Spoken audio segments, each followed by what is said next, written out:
Sí. Empieza la primavera y hay en el aire hay de todo. Perdón, da una alergia. Bien, hasta acá en radar no vamos a profundizar más.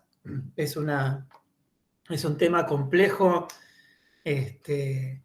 y también tiene una física compleja como para explicarlo. No soy un experto en el tema tampoco, así que creo que lo podemos dejar ahí. Y sí poder redondear en que los productos que se pueden obtener del radar, hay algunos que están disponibles libremente y que nos permiten tener una idea del relieve sin necesidad de muchas veces de hacer un relevamiento. Claro que estamos hablando de modelos que tienen una precisión muy baja para ciertas aplicaciones, para otras no. Entonces, eso es lo que tiene de bueno. Dependiendo del objetivo, siempre tenemos alguna opción para encontrar aquel sensor o aquel sensor que nos sirva. Y dentro de los otros grupos de sensores activos que voy a describir, está el LIDAR. El LIDAR es un método de detección remota también activo que utiliza luz en forma de láser pulsado para medir distancias a la Tierra, ¿sí? Distancias variables a la Tierra. Y bueno, estos pulsos de luz se combinan con otros datos que se pueden registrar al mismo tiempo. En general se utilizan en sistemas o la plataforma del LIDAR es aérea, ¿sí? No es satelital, y generan información muy precisa sobre la forma de la Tierra y las características de la superficie. Y se puede combinar con otra información que se obtiene a partir de otros sensores o de sensores en el rango del espectro visible o fotografía, ¿no? Ahí tenemos, por ejemplo, un ejemplo de un modelo que se puede obtener con el LIDAR y un corte de ese modelo con una muy buena precisión.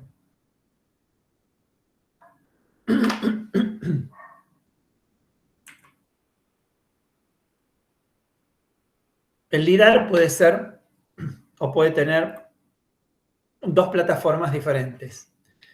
Puede ser aéreo o terrestre, ¿sí? Entonces, por el lado aéreo se utilizan drones de 4 hélices o de 8 hélices, bastante grandes porque el equipo es bastante pesado y se obtienen este tipo de productos. Bueno, esto está coloreado, perdón, si molesta. Bueno, ¿el ruido de fondo les molesta? No pasa nada. Perfecto. No hay problema. Bárbaro. ¿Para qué? En fin. Entonces, este tipo de productos que hay acá, por ejemplo, también están coloreados de manera artificial, pero en donde se muestran los rangos de alturas. Entonces, todo lo que es del celeste hacia el negro están bajo la superficie y están mostrando los distintos rangos de profundidad. Y desde el amarillo hacia el rojo, los distintos grados de altitud, ¿sí? Altitud, por llamarlo de alguna manera, son distintas alturas de los objetos. Entonces, ese fue el criterio que se utilizó en esta imagen para definir los distintos colores. Y por el otro lado tenemos o el LIDAR terrestre con este tipo de aparatos que permiten visualizar o generar puntos, ¿sí? Que después generan modelos desde la superficie, ¿sí? Con una altísima precisión del orden de los milímetros, dependiendo de la distancia.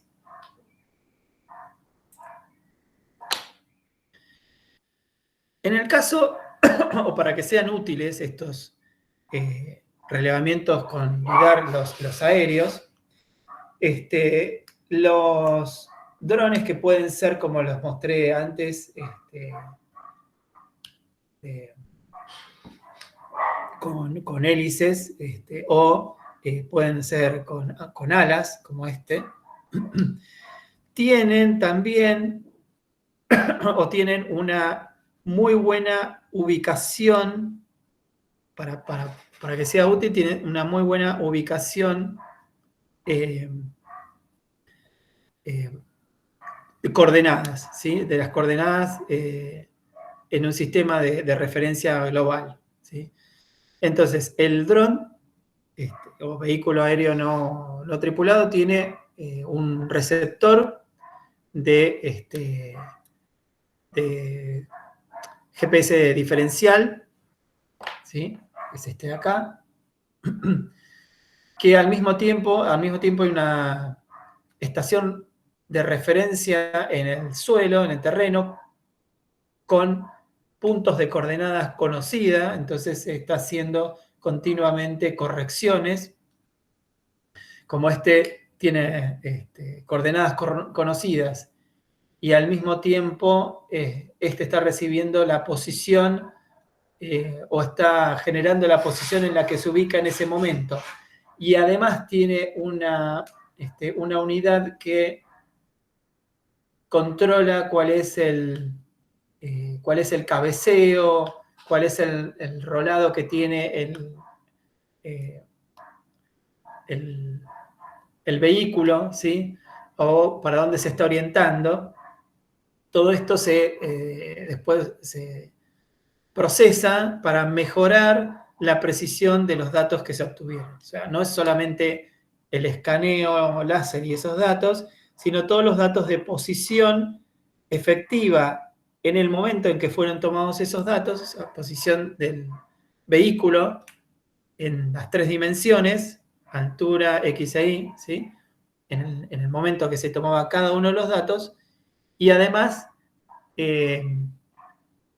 las características de hacia dónde estaba apuntando el vehículo en ese momento, si había algún desvío, por ejemplo, de cabeceo o de costado del vehículo. Todo esto es necesario para poder mejorar la precisión.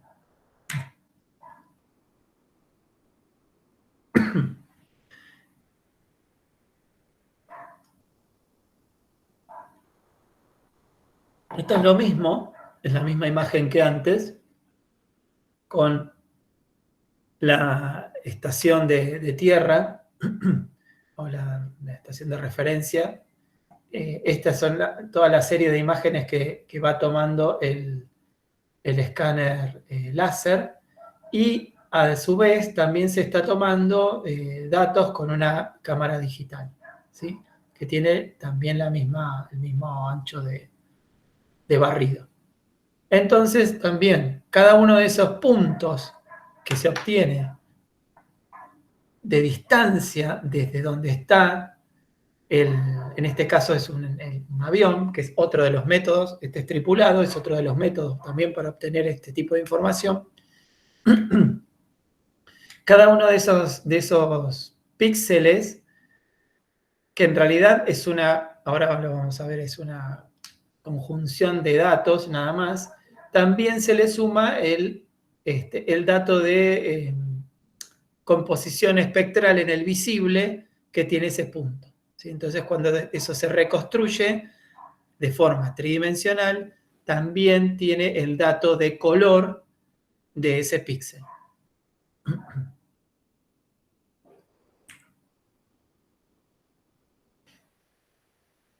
Bueno, este es otro ejemplo de imagen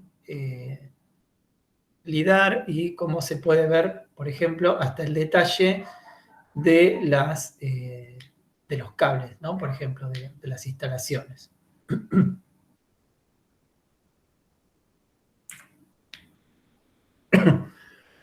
Entonces, ¿cómo funciona el LIDAR? El LIDAR se envía un pulso láser sobre la superficie y después se recibe, también con una antena, la señal o el eco del rebote de esa señal.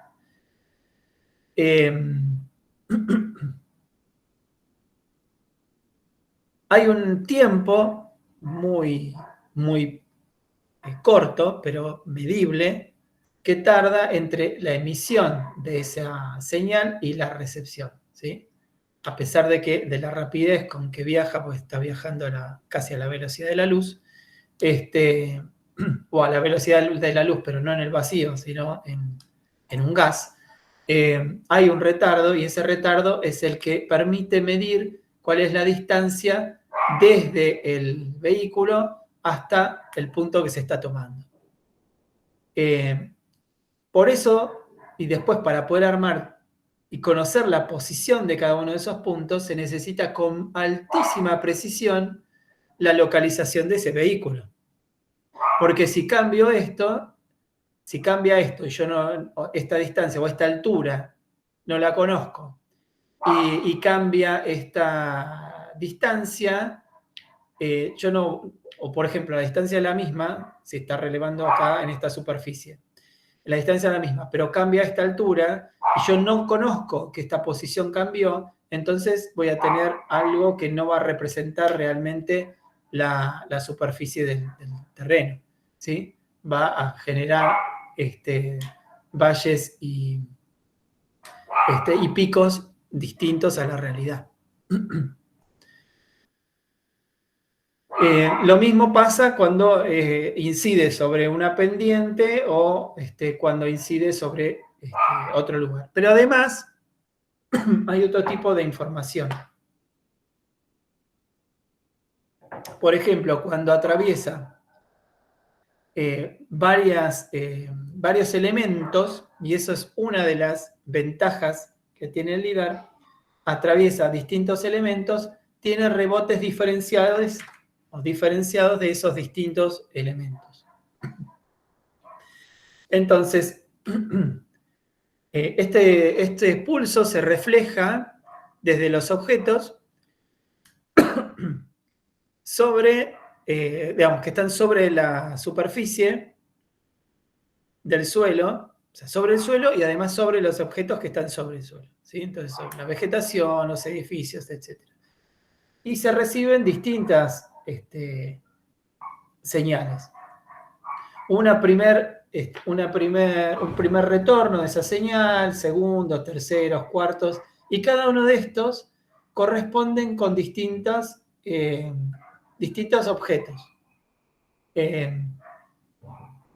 Entonces va a recibir distintos reflejos a medida que viaja hacia el suelo, ¿sí? El primer pulso generalmente es el más importante y se asocia con la entidad más grande en el panorama. Por ejemplo, la copa de un árbol o la parte superior de un edificio. Y puede también, la primera devolución, representar el suelo si estamos en un lugar plano, sin objetos. Y entonces solamente se va a detectar un solo regreso y ninguna de estas otras señales. Cuando hay varias devoluciones, se pueden detectar las elevaciones de varios objetos dentro de la huella láser de ese pulso. Y las devoluciones intermedias son las que se utilizan para definir cuál es la estructura de la vegetación, por ejemplo. Y la última devuelve la posición del terreno, ¿no? El suelo desnudo. aunque no siempre la última es la del suelo, porque puede ser que haya rebotado en una rama. Entonces, hay que tener en cuenta, y hay un filtrado y un preprocesamiento de esos datos que es completamente necesario para poder obtener la información correcta. Entonces, estos son parte de los datos que se recaban durante el relevamiento. Por un lado, la intensidad del reflejo de cada pulso. Por el otro lado, entonces, por el otro lado se pueden clasificar esas intensidades, ¿sí? Una cuadrícula, acá se hace un sombreado promedio, se compara la irradiancia y se hace finalmente una segmentación de un edificio, y la segmentación quiere decir, bueno, cuáles son las superficies que son diferentes o tienen diferente orientación, ¿no? Por ejemplo, acá tenemos la orientación de uno de los lados del edificio, del otro del techo, la superficie del terreno, etc. Entonces, se pueden de esa manera, por ejemplo, recabar información acerca de los distintos tipos de techos. Una de las usos. Y esto, por ejemplo, es una nube de puntos, que es lo que termina obteniéndose a partir del LIDAR, ¿sí? Una serie de puntos que representan esos pulsos láser y los rebotes en un mismo lugar. Esto, por ejemplo, es en el interior de un espacio. Y las nubes de puntos, en realidad, o los datos que se obtienen, tienen esta forma o este formato que ven acá. Son datos numéricos, ¿sí?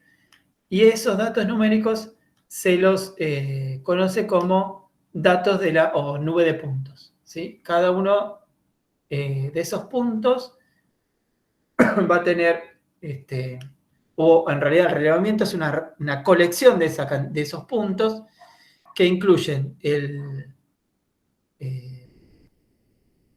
las coordenadas X, Y y Z de cada punto, y algunos atributos como por ejemplo las marcas de tiempo GPS, etc. Esto luego se puede correlacionar con los datos obtenidos a partir de otro sensor y armar otra nube de puntos más con la información espectral de cada uno de esos. Luego se clasifican estas entidades de superficie mediante el postprocesamiento, etcétera, y ahí se obtiene la información que uno requiere. Entonces, ahora yo los invito a que exploren este link. Es fácil de copiar. Y ahí está, esa es la información. Si quieren lo pueden ver, yo lo tengo abierto acá. En esta no la tengo abierto. En esta otra.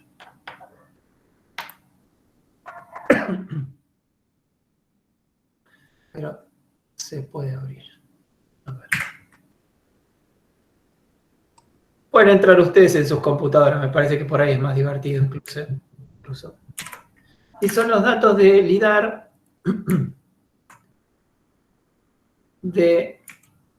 ahí está. Damián, ¿nos los podrías copiar en el chat, por favor? Ah, sí, ahí se los copio. Gracias. Había pensado que tenía que hacerlo y se me pasó. Ahí está. Muchas gracias.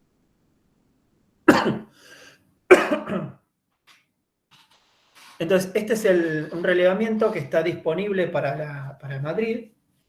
En realidad hay para varios lugares, ¿no? En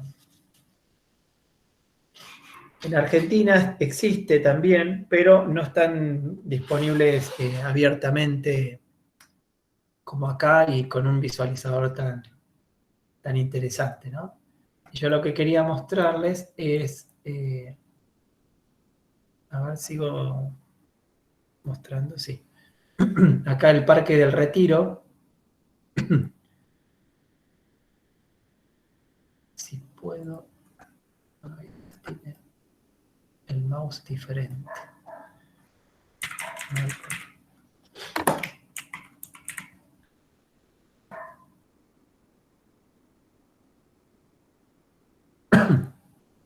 está.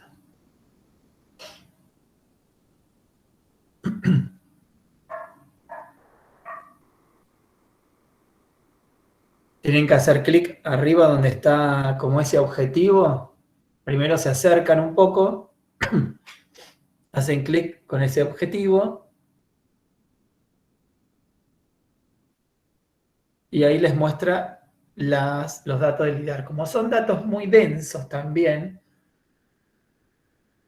esta aplicación en particular web solo muestra los datos correspondientes a la escala en que nosotros estamos viendo, porque si mostrara todos los datos, sería imposible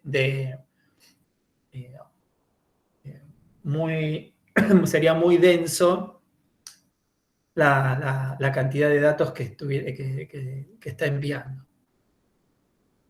Fíjense que en esta parte y en esta de acá, a ver si se ve, sí, se ve con menos definición todavía. ¿Por qué? Y porque a nosotros nos está interesando esta en particular. Entonces acá muestra bien denso, pero acá no lo muestra así. Y podemos acercarnos.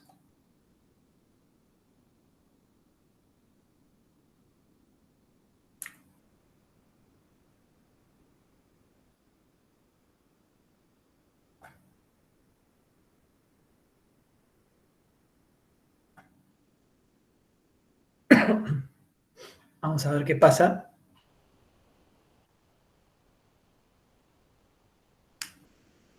Viene lento.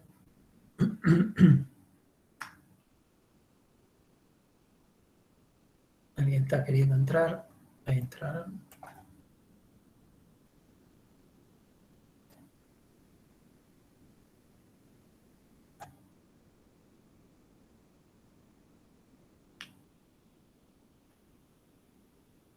A ver, vamos a hacer así. Ahí está.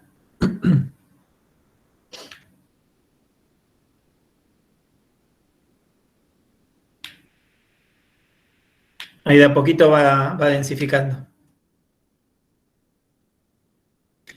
Ah, está bien, Josefina, no hay problema. Igual entra, le puse una aplicación que los deja entrar automático, no tengo que hacer clic. Lo único que me avisa cada vez que alguien entra ahí, no entra. Así que no hay problema. Hay como un aviso sonoro y por eso me llama la atención nada más. Es impresionante la definición que tiene, no tiene nada que ver con el Google Earth. Vos decís por la definición mala. No, a ver, yo me copé y no miré lo que tocaste cuando dijiste tienen que poner el objetivo. Yo me puse en la foto satelital sí. Y se ve todo. Pero me parece que estás viendo la imagen, ¿eh? La imagen. Sí, estoy viendo la imagen, por eso no me animaba a preguntarte qué fue lo que tocaste para ver las 9 puntos. Mirá. Me pasó lo mismo. Miren, acá en este lugar, no quiero volver para atrás porque acá en este lugar hay como como un icono de un objetivo, o sea, un círculo con una mira. Sí. Ahí hay que tocar primero. Entonces ahí te envía sobre los datos del LIDAR. La otra parte es imágenes probablemente aéreas a partir de un vuelo. Y por eso tiene una definición increíble. Es impresionante la definición. Bueno, acá lo interesante no es tanto lo que se ve en el LIDAR, no es tanto la definición, pues es una nube de puntos que no es tan densa tampoco, pero cada uno de estos puntos tiene una información sobre la altura, por ejemplo, y de alguna manera sobre el material, ¿sí? Y estoy casi seguro que acá se muestra solamente una porción de esos datos, pero que la nube de puntos es más densa. Y además hay maneras de procesar estos datos y mejorarlos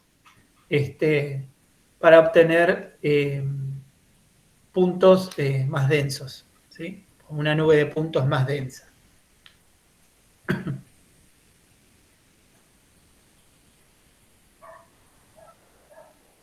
Y acá, por ejemplo, se pueden ver los edificios.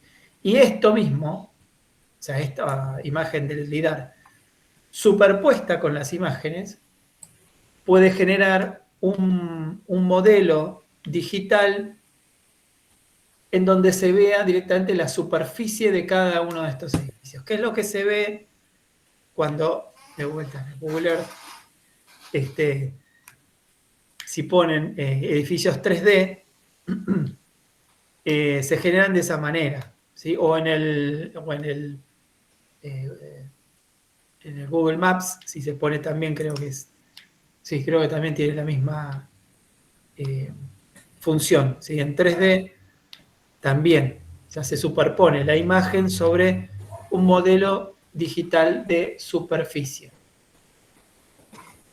Ahora vamos a ver qué es el modelo digital de superficie. Pero vamos a dejar esto porque yo podría estar 3 horas acá mirando.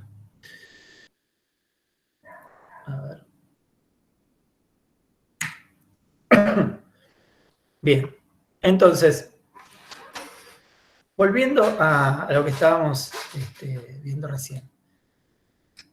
Parte de esto ya lo vimos y mencioné en otra oportunidad de la clase que era mencioné fotogrametría, ¿sí?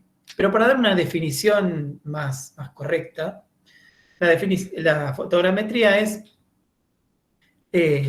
la técnica que permite obtener mediciones tridimensionales, ¿sí? O sea, bidimensionales, puede ser también tridimensionales, utilizando fotografías como el medio fundamental para la medición, ¿sí? Esta es una definición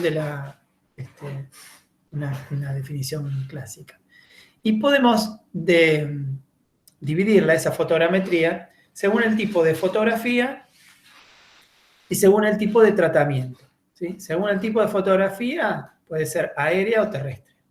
Entonces, recién vimos, un poco ligándolo a lo del LIDAR,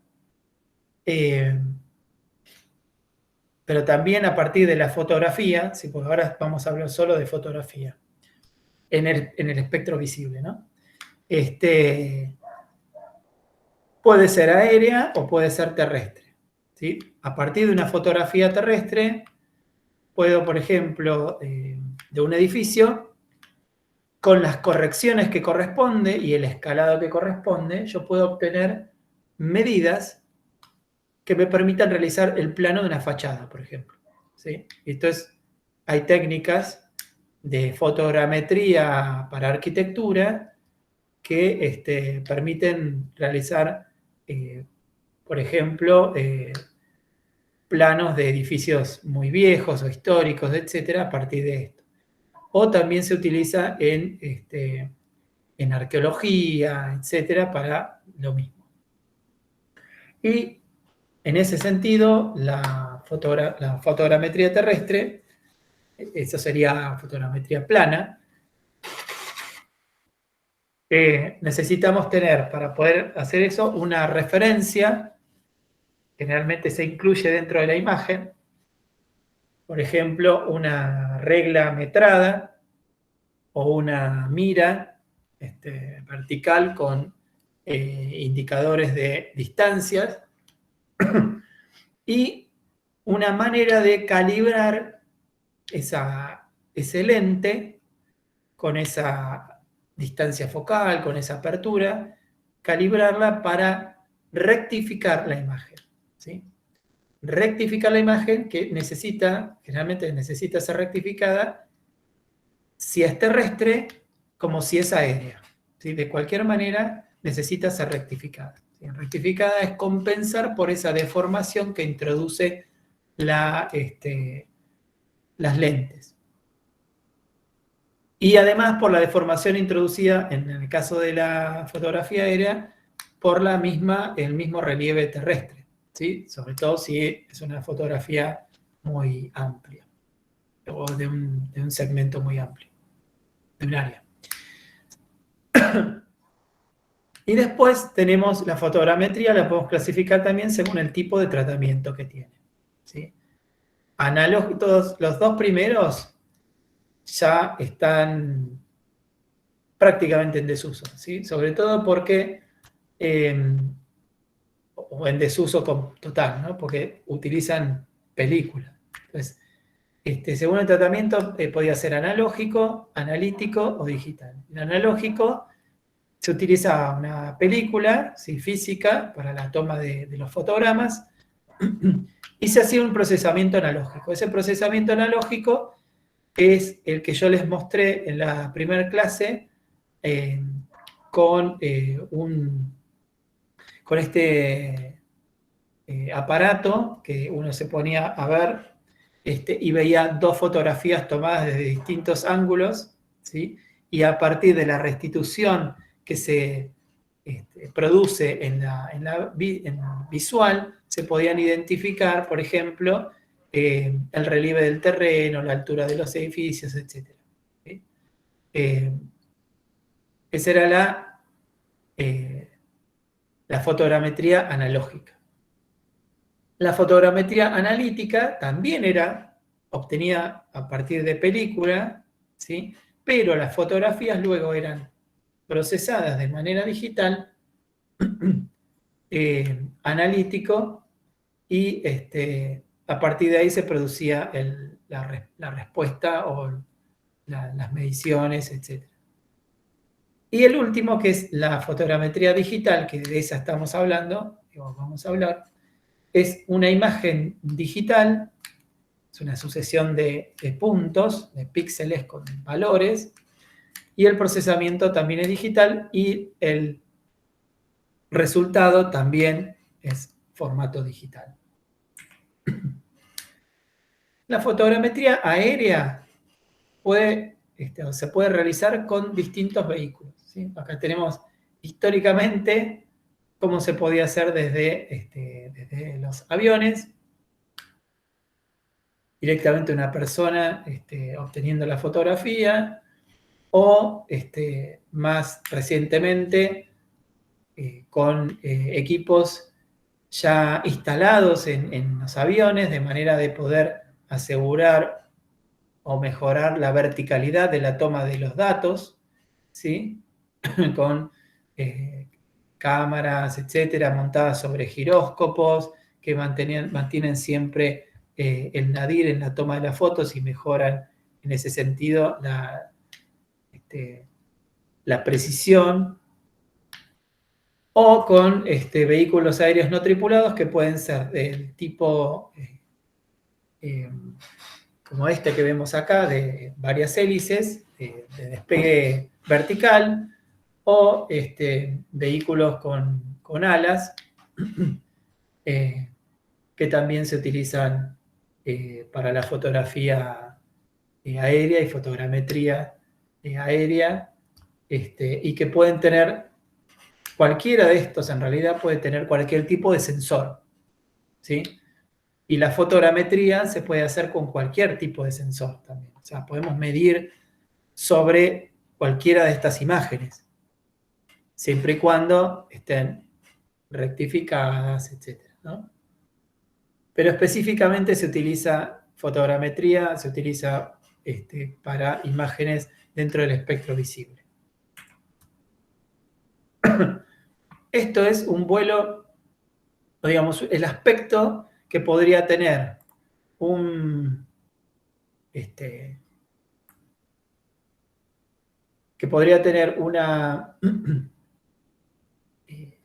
un modelo del terreno a partir de una serie de imágenes que se fueron tomadas con drones, ¿sí?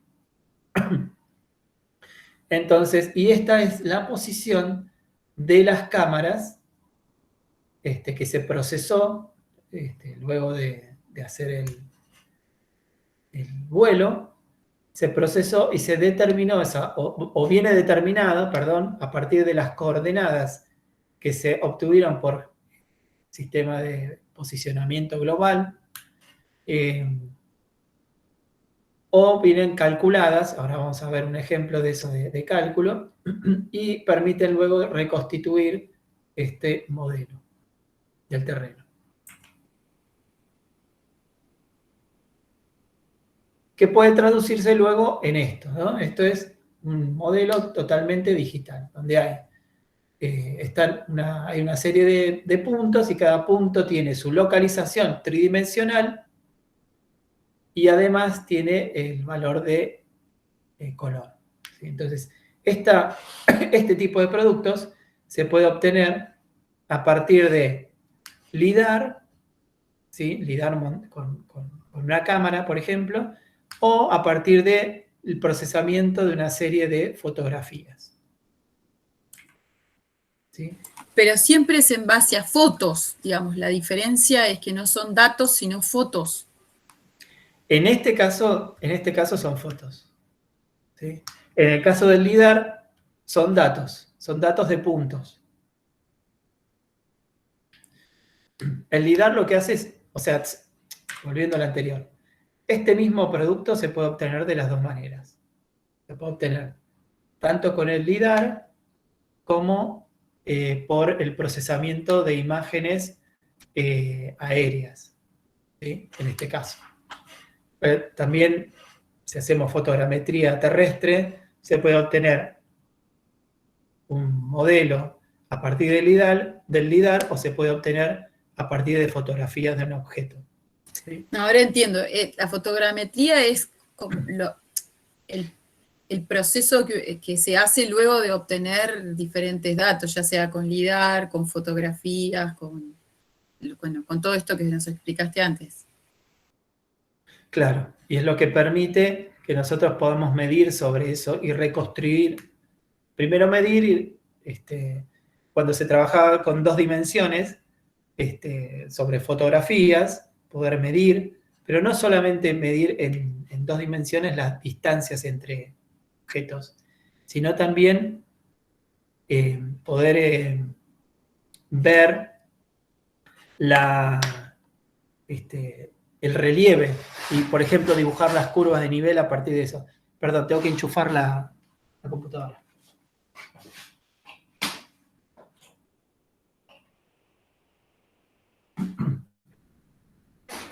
Entonces, eso se podía hacer a partir de fotografía analógica o, en este momento, digital.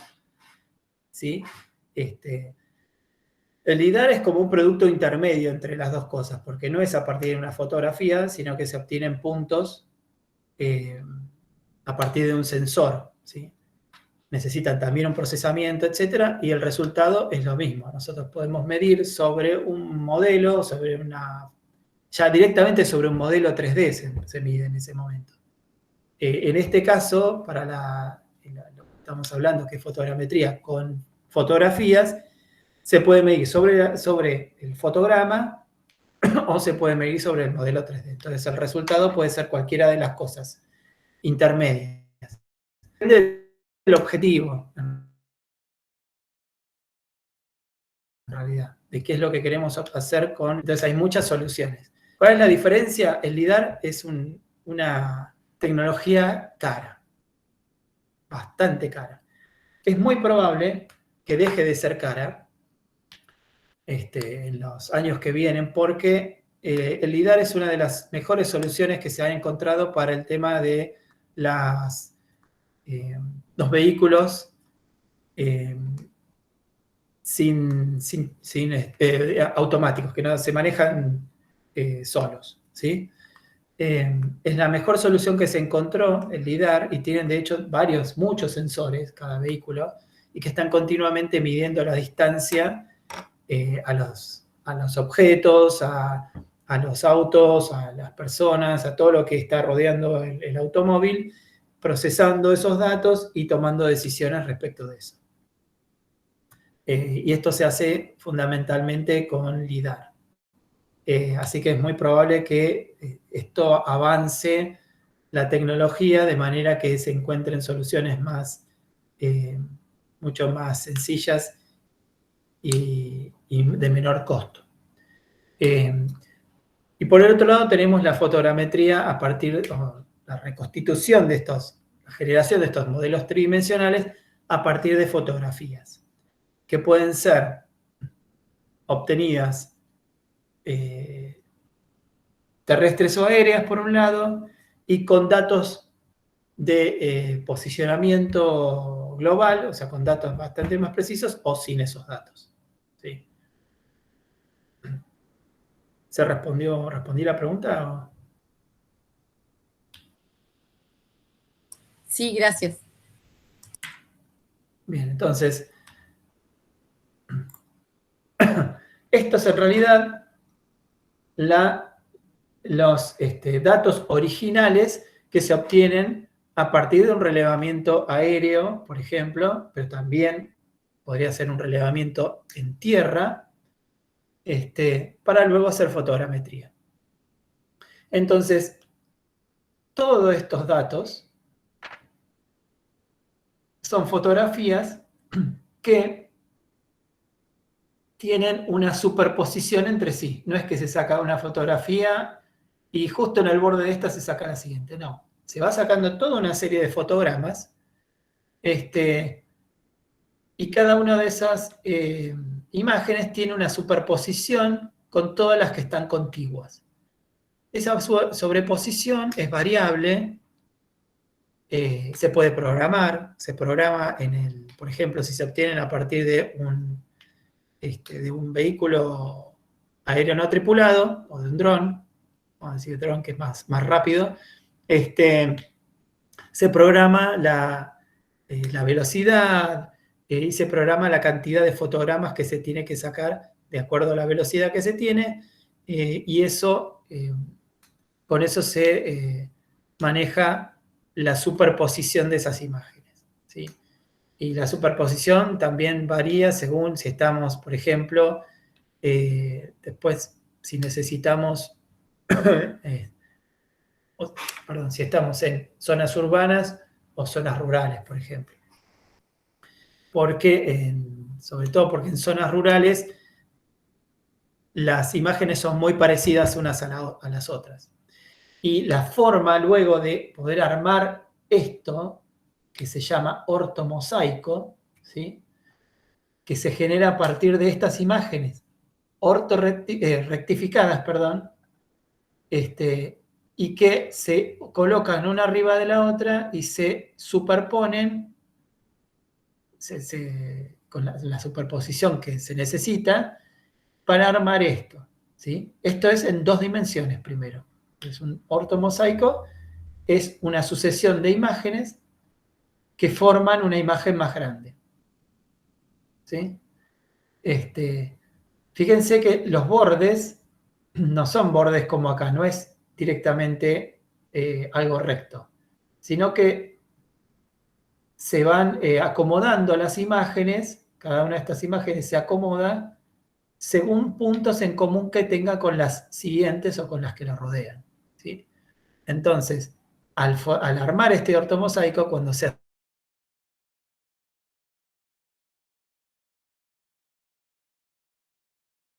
en film, se colocaba una fotografía al lado de la otra y se encontraban, a ojo, ¿sí? Puntos en común en 2 fotografías.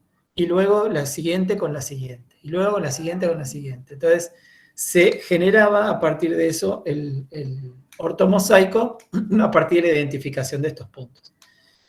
Hoy en día el procesamiento digital de las imágenes hace exactamente lo mismo. Primero encuentra puntos en común entre las distintas imágenes y después conforma este mosaico, ¿sí? Que puede ser un ortomosaico, o sea, algo que es plano, o también puede ser un modelo tridimensional. Hasta acá, perdón, volvamos. ¿Hasta acá alguna duda? ¿Sí? Esto es 2 dimensiones y este es de 3 dimensiones, pero se arman de la misma manera, con un procesamiento extra, ¿sí? Para hacerlo así muy simple. Sí, alguien quería preguntar algo.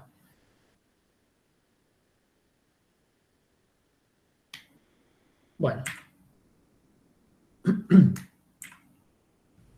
Es importante diferenciar 2 cosas en la fotogrametría aérea. Una pregunta, Sí. tenía una duda sobre el link que mandaste, que estaba viéndolo y al mismo tiempo escuchando. ¿Solo es para Madrid? O sea, ¿puede ser también utilizado en otros lugares como acá, por ejemplo? No, ese es el Instituto Geográfico Nacional de España. Así Claro. que tiene datos de España. Solo ahí podemos ver eso. O sea, no, por acá no lo podemos ver eso. Imágenes de LIDAR de acá existen, pero no están disponibles así como en el servicio web en el sitio del IGN, por ejemplo. Ah, listo. Por eso no les di datos de ahí. Claro. Bueno, gracias. Sí existen los datos, pero no hay un visualizador para verlos. Claro, no es público. Claro. Sí, me imagino, no, sí son públicos, se puede conseguir, lo que pasa es que hay que hacer un pedido especial y no los tienen disponibles de esta manera en los que uno los puede ver por la web, por ejemplo. Pero sí hay vuelos LIDAR, etc. Y hay distintos, en realidad hay servidores, por ejemplo, públicos que tienen datos de LIDAR de un montón de lugares. No hay de Argentina justo, pero bueno, me pareció interesante lo de Madrid. Bueno, entonces volviendo a lo anterior, respecto de la fotogrametría aérea, hay dos cosas que son importantes de definir, ¿sí? Cuando hacemos o cuando se toman imágenes desde el aire, o también de la Tierra en realidad, pero especialmente del aire, tenemos 2 modelos que se pueden realizar. Uno es el modelo digital de superficies y otro es el modelo digital del terreno. ¿Sí? Acá está muy claramente diferenciado a qué nos referimos. ¿Sí? Si nosotros obtenemos, por ejemplo, a partir de fotografías y hacemos una reconstitución y obtenemos puntos que se puede hacer solamente a partir de fotografías, lo que obtenemos es un modelo digital de superficies, ¿sí? O sea, tenemos puntos acá, puntos acá, puntos acá, pero acá abajo no obtenemos información a partir de fotografías dentro del espectro visible porque esto nos impide ver qué es lo que pasa acá abajo. Entonces lo que obtenemos es un modelo digital de superficie, ¿sí? Con el LIDAR, por ejemplo, y con el radar también, y con otras técnicas y otros sensores, podemos obtener modelos digitales de terreno, o sea, la superficie o los puntos que corresponden a la superficie del terreno, lo cual nos permite obtener información acerca del relieve. Y el relieve es importante por el tema del agua, ¿sí? Algo que habíamos hablado antes, por ejemplo. ¿Sí? Acá hay otra imagen de un modelo digital de superficie y qué es lo que se va obteniendo. A veces, por procesamiento de datos, se puede obtener un modelo digital del terreno muy grosero, por así decirlo, a partir de un modelo digital de superficie, ¿sí? Pero los más precisos utilizan distintos tipos de sensores, distintos tipos de tecnología para poder obtenerse. ¿Sí? Acá hay un ejemplo de un modelo digital de superficie, ¿sí? Y un modelo digital de terreno sobre la misma área, ¿sí? Donde se ven las elevaciones del terreno en este caso y todo esto que es la parte de agua. Y esto es el modelo digital de superficie que si tuviéramos o estuviéramos en un área urbana, podríamos ver los techos de los edificios, etcétera, como parte de este modelo tridimensional, ¿sí? No podríamos diferenciar una cosa de otra. Lo mismo acá. Acá tenemos un modelo digital de superficie. No tenemos datos debajo del canopeo de estos árboles. Estos son árboles y debajo del canopeo no tenemos datos. Lo mismo que estos cultivos. No tenemos datos sobre el terreno. Podemos inferirlos, ¿sí? Pero no tenemos datos. Entonces es un modelo digital de superficie y no de terreno, ¿sí? No tenemos datos por debajo, ¿sí? Bien. Entonces, por ahora terminamos esta parte. Voy a dejar de compartir y de grabar.